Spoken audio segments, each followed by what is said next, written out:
এভাবে যদি কথা বলতে চিন্তা করি যে আমি বা আমরা দায়িত্ব নিয়েছি পুরো বিশ্বের উম্মার হালত পরিবর্তন করার, এটা আমাদের উপরে যোগ্যতার চেয়ে বেশি দাবি হয়ে যাবে। এটা আমাদের পক্ষে সম্ভব না।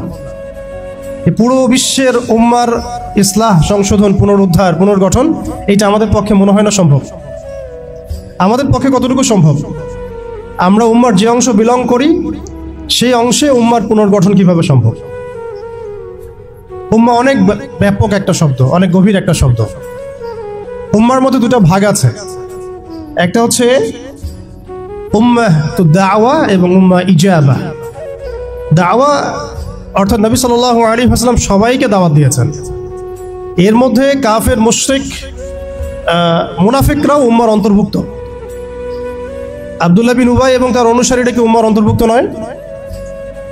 ইহুদি, নাসারা, পৌত্তলিকটা কি উম্মতের অন্তর্ভুক্ত কিনা? তারা দাওয়ার অন্তর্ভুক্ত, বাট ইজাবার অন্তর্ভুক্ত নয়। ইজাবা কারা? যারা মুহাম্মদ সাল্লাল্লাহু আলাইহি ওয়াসাল্লাম যে দাওয়াতটা দিয়েছেন, আমরা দরুদ পড়ব সাল্লাল্লাহু আলাইহি ওয়াসাল্লাম, সেই দাওয়াতটা যারা কবুল করেছেন তারা উম্মত ইজাবা। এর মধ্যে আমরা পড়ছি। এখন উম্মত ইজাবার সংখ্যা আমাদের এখানে কোটি কোটি কোটি কোটি সারা বিশ্বে। এখন এমন একটা অবস্থা আমরা এসেছি যে পুনর্গঠনের প্রশ্ন উঠছে। তাহলে আমরা একটু খেয়াল করি যে উম্মার পুনর্গঠনটার প্রশ্নটা কেন উঠছে।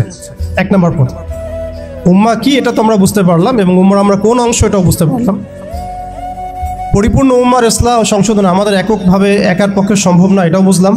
তবে আমাদের আঞ্চলিকভাবে উম্মার যে অংশ, আমরা এই অংশটুকুর ইসলাহ, সংশোধন, পুনর্গঠন, পুনরুজ্জীবন, এগুলো আমাদের দ্বারা সম্ভব। পরের প্রশ্ন হচ্ছে যে দ্বিতীয় শব্দটা, যে পুনর্গঠন, উম্মাকে পুনরুজ্জীবিত করা, উম্মার হারানো গৌরব ফিরিয়ে আনা, এই প্রসঙ্গটা আসছে কেন? এই প্রসঙ্গটা কেন আসছে? তার মানে আমরা নিজেরাই সংজ্ঞায়িত করে ফেলেছি যে উম্মার অবস্থা আগের মতো ভালো নাই।